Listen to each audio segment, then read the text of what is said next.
नमस्कार मित्रांनो, श्री क्षेत्र मांडा टिटवाळा कल्याण तालुका येथून श्री क्षेत्र शिर्डी पदयात्रा जात असताना घोटी सिन्नरच्या मध्ये दारूच्या नशेत असल्याने कार चालक MH15HV4447 यांनी साईराज भोईर, रवींद्र पाटील, भावेश पाटील यांना जोरात धडक देऊन तिघांना मृत्युमुखी पाडून तिथून फरार झाला।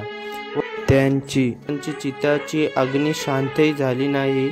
आरोपीला 24 घंट्याच्या आतमध्ये त्यांची जामीनही मंजूर करण्यात आली। आरोपीला योग्य ती कारवाई झाली नाही तर आम्ही अमरण उपोषणाची मागणी करू। तर या तिघांना कुठेतरी न्याय मिळायला हवं, म्हणून ही व्हिडिओ जेवढी व्हायरल व पोस्ट करता येईल तेवढी करा। न्याय मिळण्यासाठी सर्वांनी आम्हाला सहकार्य करा ही आमची नम्र विनंती आणि संपूर्ण माहिती पुढील व्हिडिओमध्ये सांगण्यात येईल।